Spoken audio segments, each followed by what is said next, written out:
Our job begins where most advisors stop. Saving money is great, but how do you spend it without risk in retirement? Welcome to Every Day is Saturday with Brad Gotto and Matt Stahl, partners and private wealth managers at Fiat Wealth Management. In this podcast, we aim to broaden your knowledge about the financial world we live in today and make the boring and complex financial decisions fun, informative, and educational. Join us on this journey where Brad and Matt will explore different strategies on how to spend your money without guilt and have peace of mind knowing you are spending it the optimal way in retirement. Well, hello, everybody, and welcome back to another episode of Every Day is Saturday. I am Brad Gotto, and I'm here with my co-host, Matt Stahl. Say hi to everybody, Matt. Hello, everybody. First things first, Matt, how have you been? I've been excellent. We had the pleasure to take a trip out to Glacier National Park, which is beautiful and amazing, and I would love to go back someday. How about you? Well, you and I talked about this, and I know that you went, and I'm very jealous. And so is that why you brought that up in the podcast? I was not trying to rub it in. I was just trying to share a little more of myself and inspire you a little bit. Yeah, there you go. I'm good, man. Thanks for asking. Family, we're back in the swing. We had this weird reprieve for a couple of weeks where no baseball. Yep. And so I would go home after work and just be able to be home. And it almost felt like I was like cheating a system or something like that.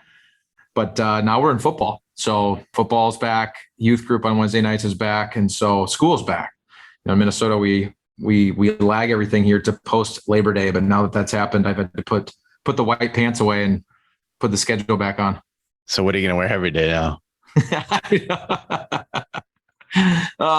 Anyway, enough about that. We're back again with another wonderful episode, and this one I'm really excited about.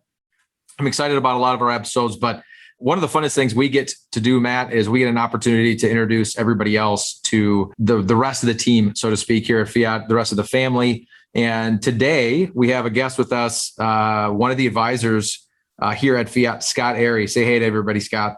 Hey to everybody. Just making sure that we fit into your vernacular there. So Scott is, like I said before, one of the advisors here at Fiat, and we're going to spend a little bit of time getting to know Scott today. And so, Scott, before we dive into, Matt and I's questions for you, why don't you just tell all of the listeners a little bit about yourself? Tell them who Scott Airey is. Can I interject real quick? I already told Scott this, but I'm expecting this to be one of the top 2 most interesting interviews that we'll have. So not to set any expectations, but here we go. My palms are sweating. I mean, of course, behind my interview, right? Like that's what you're talking about. Yep. Yeah, for sure. Yeah. Well, where to start? One of the other advisors on our team here always accuses me of being long-winded, so I'm going to try my best to get short and sweet and to the point here. I'm not from this country. Let me just start with that. I grew up in Canada. In fact, I grew up in French-speaking Canada of all places, and oh wow! Speak some French for us. I don't know any French. My parents used to tell me when I was a child, and they would try to teach me how to speak and all those things that parents do when you're an infant. And they'd speak French to me, and I'd literally slap them in the face and tell them to talk nice. That's what they told me. So I am the. Oh, you were meant to be an American. Yeah, I'm the world's worst French Canadian. I grew up, pretty typical, pretty normal life. Kind of came from blue collar upbringings. My parents had pretty modest jobs and worked their butts off to give my brother and I a good lifestyle, and we had a lot of fun, a lot of good memories. Did a lot of things. We're together. We're a pretty close knit unit. And so family's super important to me, which you could tell by me moving, 1,500 miles away to another country. But very close with my parents. I talk to them regularly. This COVID stuff's been very tough on us. We haven't had a chance to really spend much time together recently. And I got 2 kids at the moment. My daughter, Victoria, 4 years old. My son, Archie, just turned 2. And we got and a bun in the oven. We got one on the way. And so that has been eating away at my parents quite a bit. My kids have literally become different humans since the last time they saw them. But we're working our way through it. Technology has done some pretty amazing things in our world these days. But Yeah, like I said, grew up in Montreal is where I'm from. Very, like I said, very French speaking populace, but I grew up in a pretty English community and went to an English school. All my friends were English. And like I said, the world's worst French Canadian. And to add to that, I didn't really play much hockey either, which when I tell this to people, they look at me like you're lying. You're full of it. But I play just about every sport under the sun. Athletics has been a big part of my life and quite frankly got me to where I am, but kind of gave up the hockey stuff around 11 years old. Apparently I didn't like waking up early either. And that, when you're young and playing hockey, that's when all the ice time is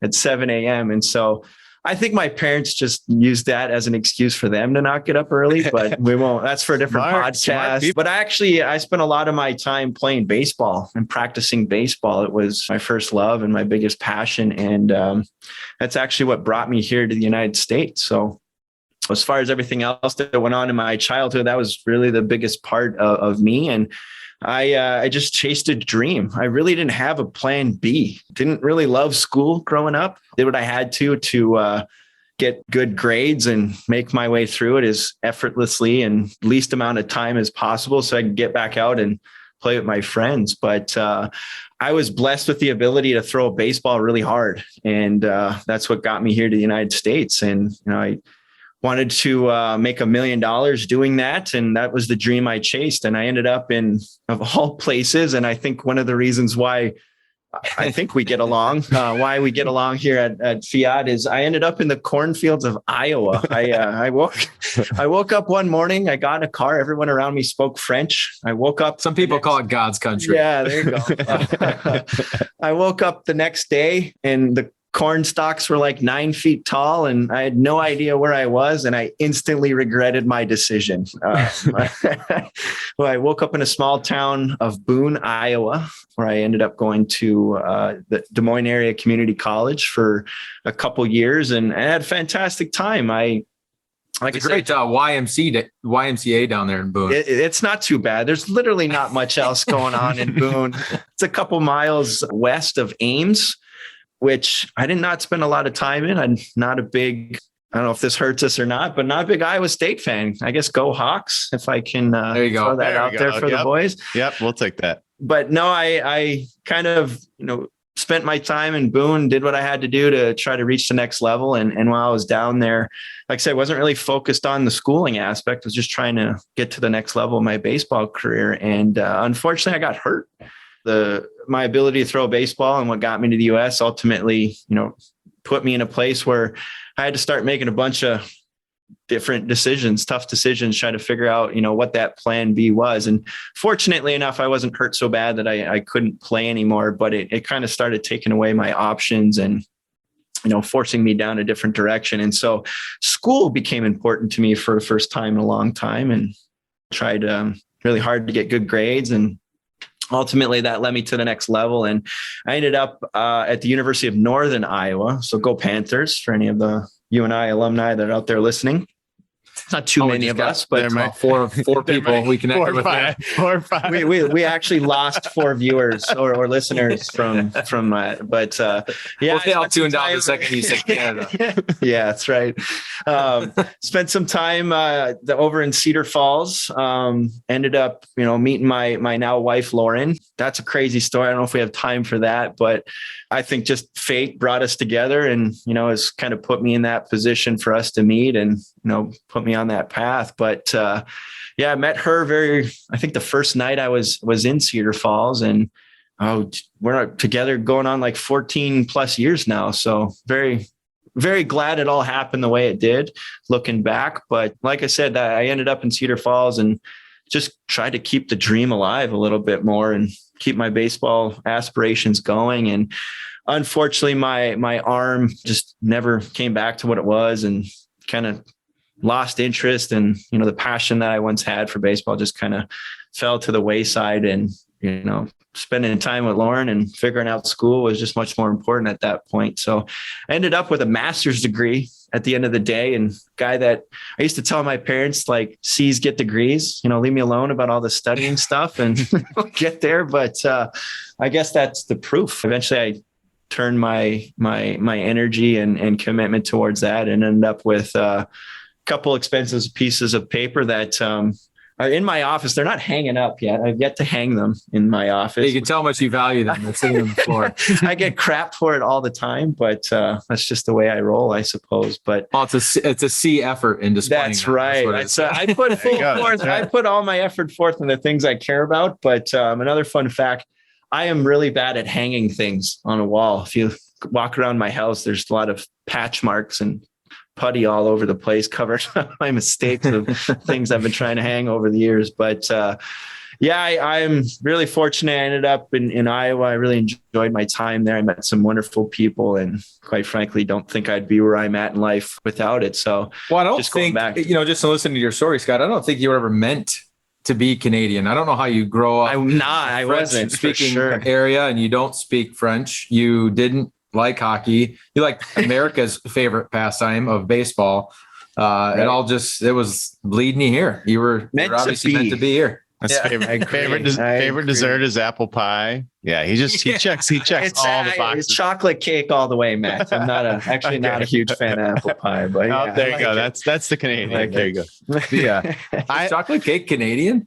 I don't know. I doubt it's not as American as apple pie. I'm surprised I haven't gotten an A joke or a boot joke or anything like that out of you guys yet, but we still got lots of time. Well, we're in Minnesota. That's a little too close to home for us. Yeah, it's right. Matt and I obviously both originally being from Iowa, we didn't used to not have that accent, but I've been told by my family that's still in Iowa that I have adopted it. I don't believe them yet, but they say I have it, so I can't really.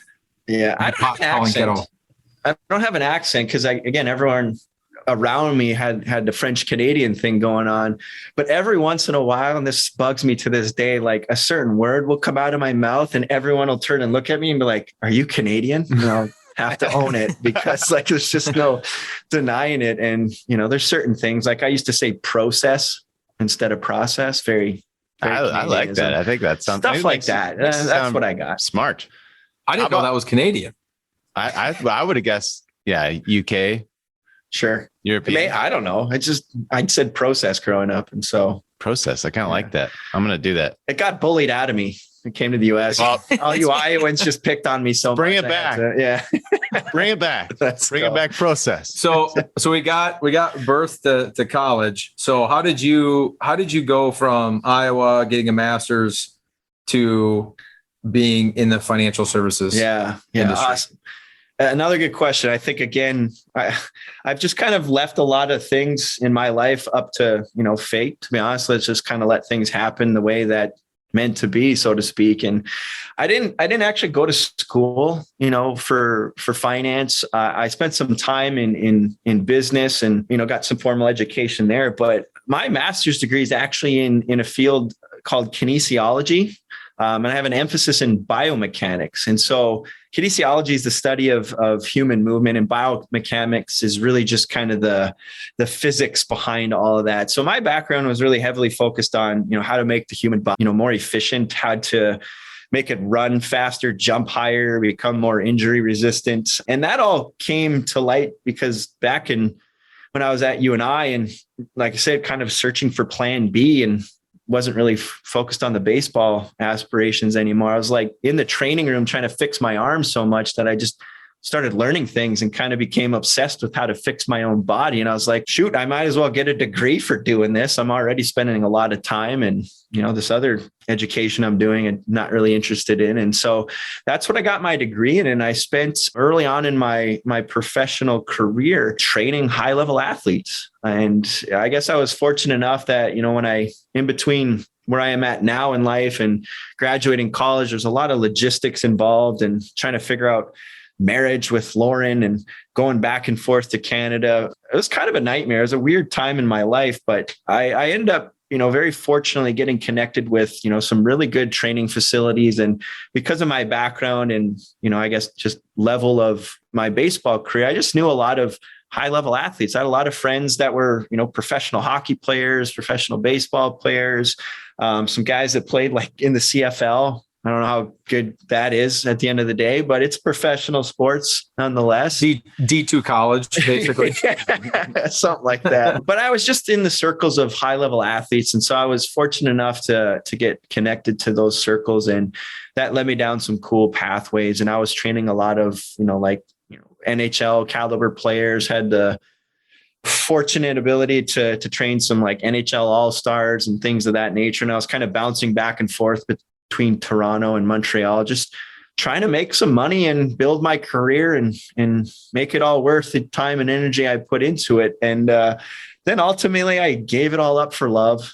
And that's it. She was a big influence on me. And I didn't know what else to do. I just kind of figured that I could make money anywhere and I could do this job anywhere. And, there's only one Lauren in my life. And so cue the sappy music, I guess. I was going to say here, I thought we were recording a podcast episode and we're listening right for a rom-com. That's right. And so I ended up just kind of giving up everything. And I think I had like a couple $100 in my pocket. And I one day just told everyone I was leaving and moving to America. And I'll make a very long story short. About a week later, she told me to get the heck out and I had to go back to Canada. I was just going to say, we need another man involved for this to be a true rom-com, but there was none of that. There was none of that. There was none of that. It was just, we were kids. We were still very young, and the whole marriage thing. And it was just really weird. We knew we wanted to be together, and it didn't really, as far as how to make it work, wasn't really clear to us. We just knew we had to do something, and the timing at that point wasn't right. And she made a decision and sent me packing, and probably the best thing that could happen to us. In a short period of time later, we got our ducks in a row and figured out the whole, legal and visa process. And there's a whole show on TLC called 90 Day Fiance. That's basically my life. We had to go through that whole thing. So if you really want to know, just tune in.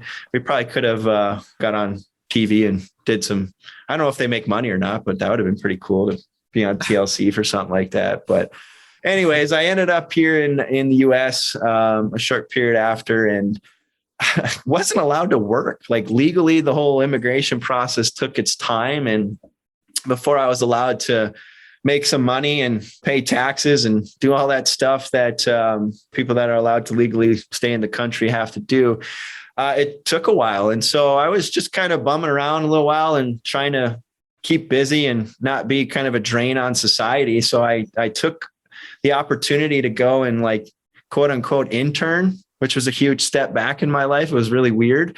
But I just wanted to do stuff with my time. And aside from working like some odds and ends cash jobs to do what I could, I ended up interning, I guess, quote unquote, at a facility in the town that we were living in Champlain. And just got the opportunity to work some athletes and kind of keep my craft going and stay sharp. And eventually things all kind of worked out from, the legal process. And, I'm legit. I'm allowed to be here. I got all my papers, so I got nothing to worry about. But eventually I started working, and it just, at the end of the day, wasn't the right fit. It, was a big step backwards in what I was doing previously for the few years before that. The people I was working with, at the end of the day, just weren't my people. And, quite frankly, the athletes I was working with were, a lot of high school kids, which was a lot of fun. I really enjoyed that aspect. But, you go from working with like professional athletes to high school kids. It just wasn't what I was hoping for. And so I was back at a crossroads and kind of needed a plan C, I guess, or D. I don't know where we're at this point, but I needed a new path. And actually, I was talking to my financial advisor at the time, who was a good buddy of mine, college roommate, who got into this career early on. He was in football, actually played for the Detroit Lions organization, and really awesome guy. And I was just asking his opinion one day. I was hanging out with him and, getting some dinner and just kind of talking over life. And he threw out there like, "You'd be really good at this." And I said, "Sure thing, Austin." Like, yeah, okay. So this is what I've done up to this point in my life. And I don't know much about the United States, let alone the financial industry. And he kind of explained to me what it was all about and what he did for a living and what went into his job. And honestly, I remember going, that sounds cool. And that's really the last I remember talking to him about it. And then I think like 2 days later, when I got back home from visiting him and just hanging out for the weekend, I got a phone call from a recruiter. And he was like, "Hey, I heard you're interested in this career, and your buddy Austin told me that you wanted to talk more about it." And I said, "Thanks, Austin. I really appreciate that." But he just mentioned to a guy he was working with kind of that I might be interested. And I said, "Sure." I'm at a point where I'm open to ideas. I'm open to the next step, and never really been shy to take big leaps of faith like that. And just kind of figured if it was meant to come into my life, it was for a reason. And so I basically started in the financial services industry shortly after that, and did my testing and got my licensing that's required to start a business. And that's what I did. I was working for a big box shop. It was an insurance company primarily. And basically they were like, "Here you go. You're a business owner and you're a financial advisor, and good luck." And they started teaching me some things and just kind of got in my way. And during that time I was working still as a trainer. So I'd get up early and I'd train people in the morning and go to work from 9 to 5, so to speak. And then I'd go back to the gym afterwards and train,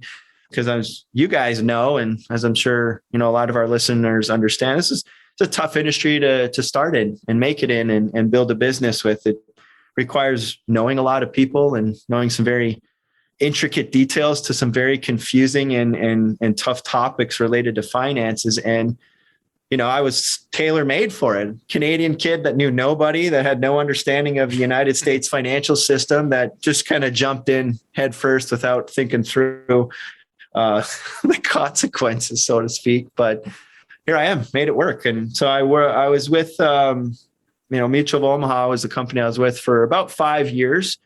Was doing pretty good, and had some partnerships I was working on, and they were kind of fizzling out, so to speak, and going one direction and I was going the other. And one of the other advisors on our team just kind of came to me one day and said, "I met these guys, you need to come and meet them." And I was like, there's no chance that I can make another wholesale change to my life. I just had my second kid, and I was finally getting to a point in the industry where I was making what I thought was good money and enough to start supporting a family and living out some dreams of what it meant to be an adult and do all that stuff. And they were like, "Hey, we're Matt and Brad."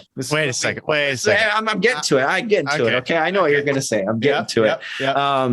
We're Matt and Brad, and we run this awesome, shop here, Fiat. But why the heck are you wearing a 3-piece suit? And why are you matching Danny?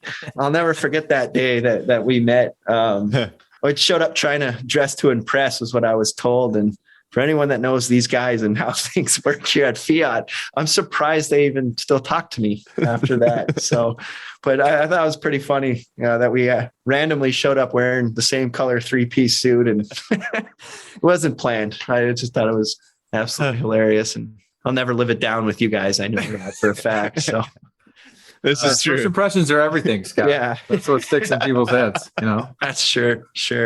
But I don't know. Am I getting too long-winded yet? I'm just trying to recap all of the things. There's so many other instances that led, to this point. And like I keep saying, I just kind of worry about what's in front of me, try to work towards what's important to me, and, follow my goals, and just kind of deal with what's right in front of me day to day. And I don't know, somebody else had a plan for me and led us together. And as we've talked about many times behind the scenes, it seemed to have worked out and got us together to this point. So been a lot of fun thus far. So Scott, you and I have a lot of conversations about these kind of things. Yeah. I'd be curious to hear, since you joined with Fiat, where do you think you have experienced the most personal growth? Oh man, that's a really good question, Matt. We talk about a lot of things, and those times together are some of the most, valuable conversations I've had in my life. I don't even know if I can answer that with one definitive answer, to be honest with you. I feel like I've grown so many ways since joining the team, but a lot of it's really just come down to understanding who I am as a person. I think ultimately I look back and Brad, you made a comment jokingly, but like I grew up in a place where I didn't feel like I was supposed to be in. I kind of felt like the black sheep in a lot of ways, and I had a lot of amazing friends. Like it wasn't like I was closed off or, antisocial or anything like that. It just was very clear I wasn't meant to be there, and I needed to like get out and leave. And so a lot of times growing up, I was just kind of like, what am I all about? Like, what do I stand for? And who is Scott as a person? I knew what my mission was to throw a baseball really hard and make $1 million. But what I stood for took me a very long time, and I'm still working on all of that. But those are the types of things that, as I reflect back on the places I've been and the things I've had the opportunity to be involved with, I didn't know what I stood for and really who I was and what I wanted it to all be. And I think a lot of that has come to light here being around you guys, and you've been pretty major influences on my life. And I tell you guys all the time, you're a few years older than me, so I look at you as like older brothers.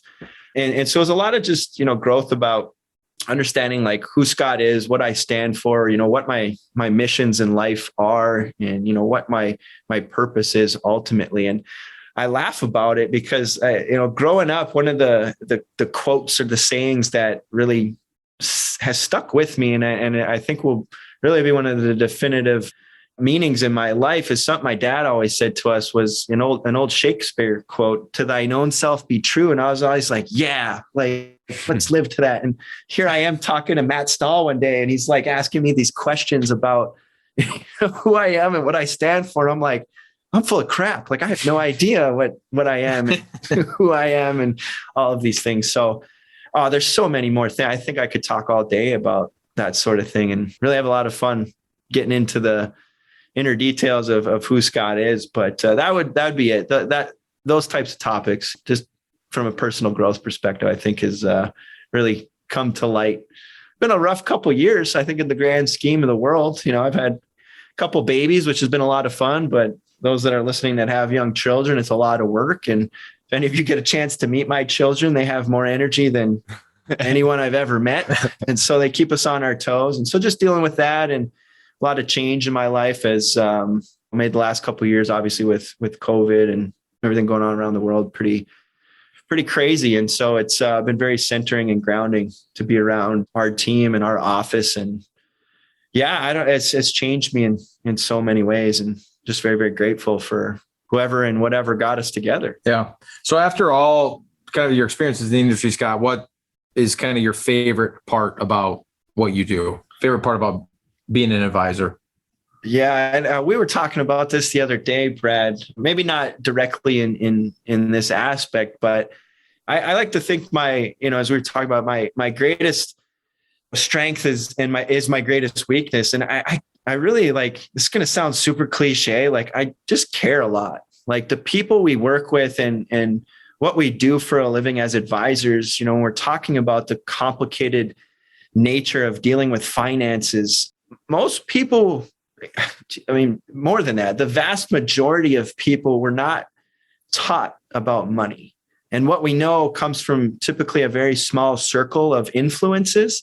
Our parents will say things, and maybe our grandparents were influential, or we watched a friend or their family or something, but pretty much we're just kind of left to our own devices and our own, interest in it. And for most people, there's not a lot of interest in learning about how money truly works and what we can do with it. It's just kind of like, make it, you have to have it, and we all want a lot of it, but no one really knows why or how to make it or what to do with it when they have it. And so when I look back on what is truly meaningful to, what I do day to day and how I work with people, it's really about the coaching aspect. And I think that really kind of brings back into play my background and what I was doing prior to this industry. Is I joke about it now, but like, I didn't know a whole lot about finances, at least here in the grand scheme of how it worked in the United States and the tax code and, the different industries themselves. But when I look back on what I did for a living, I analyzed a person, right, their movement patterns, and, asked them questions about what their goals were and what they wanted to accomplish in life.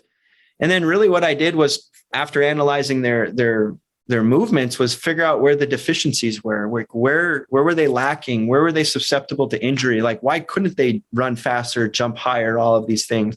And then I built a plan for them to monitor and oversee over time so that they could reach those goals. And then when I sat back and looked at this industry and a lot of what we were talking about behind the scenes here at Fiat was like, that's what I did. Like, this is who I am as a person. I just feel like I'm good at understanding where people are coming from and what they truly want to accomplish. Cause that's what I care about. Like, that's what is most meaningful and enjoyable about for me, is just understanding the people on the other side of the table that I'm working with. And then it's doing what I've done all along, is, where are you at, where you want to go, and analyzing their scenario and figuring out where the deficiencies are and giving them some ways to improve upon their scenario so that they can reach those goals. And so that's been very eye-opening to me. And I think when I kind of match the two together and really put the apples to apples comparison of who I was and what I've been doing to what we're doing here at Fiat, and it made it very crystal clear to me that truly is my favorite part. And I like to solve problems. Like, I'm a pretty analytical guy in a lot of ways. I like to understand how numbers work and put the pieces together, and then just show people how it works, and, introduce them to some answers to complicated things. And at the end of the day, just help them along their path and their journey. So I have a lot of fun. It just really comes down to the people on the other side of the table for me. Yeah, it's a lot of fun putting the last piece in the puzzle, right? I mean, when you get an opportunity to impact somebody's life, whether it's through their physical health, through their financial health, or anything like that, I think one of the common themes, at least for us here and those of us that are advisors at Fiat, and probably pretty consistent throughout this industry, is that we love this idea of helping people get to somewhere that they either can't get to on their own or don't want to get to on their own. There's probably some nuance around all of that for us, but it's just funny when your story and what you just told, and Matt being an engineer and kind of by trade, and kind of this whole idea or concept of being able to put that puzzle together as an engineer. And then my background in ministry and this idea of kind of helping people in their life find their faith. It's all very similar to what we do now, although in a lot of ways very different. Absolutely. Brad, do we have time for a couple rapid fire questions? Yeah, let's do a couple rapid fire questions before you wrap it up. I'll let you lead. All right. Scott, just how fast could you throw a baseball? I was able to kind of touch the 93, 94 mile per hour mark. I wasn't there, consistently. Right around 90 miles per hour is usually before I got hurt. And then, I don't know, maybe like 78 by the time it was all said and done, something like that. So, what you said you've got a bun in the oven. When is baby number 3 due? Yeah, it's January. In fact, I believe I could be off. I think the due date's on my wife's birthday. Oh, cool. So we're expecting middle of January, on 17th or 18th. And we're going to name it Janu for January, for anyone that can piece that one together. So. Yeah.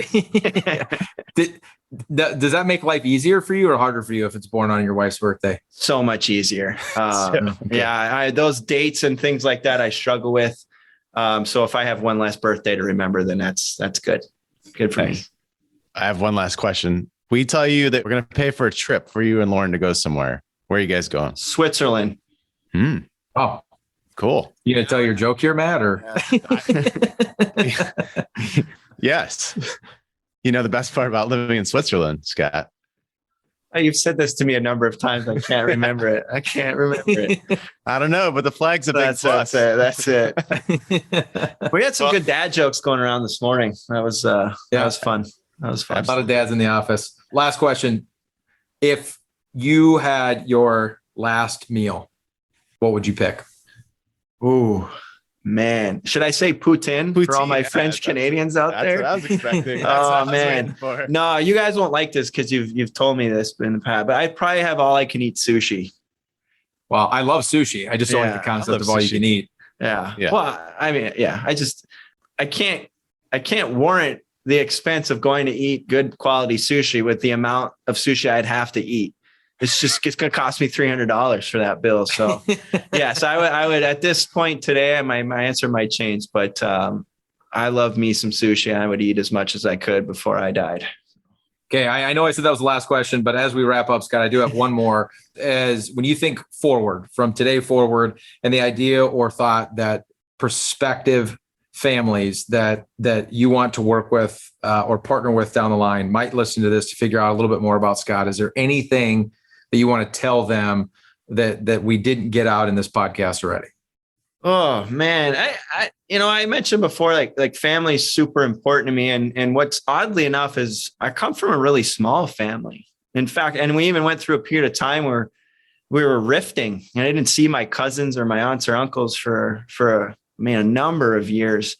And so I look back on that experience and, to me, family is super, super important. And for those out there that have, big families or share that sentiment, there's a lot to think about when it comes to the financial planning components and, how to build generational wealth and pass it to, the people and the places that are most meaningful. Like that's a big part of what I stand for in my career and what I strive to become as an advisor is helping those families that are really intentional on making their family a big part of their plans and sharing their wealth and sharing their money, with those that are important so that ultimately they can create some good experiences. And maybe it's because I didn't have a lot of that growing up that there was a big disconnect between, my family members, but that's what I want. I mean, that's what I'm trying to build with myself. And I don't know if we're done at 3 kids. I just love them. I want as big of a family as I possibly can have. And I want as many people around me as I possibly can. Because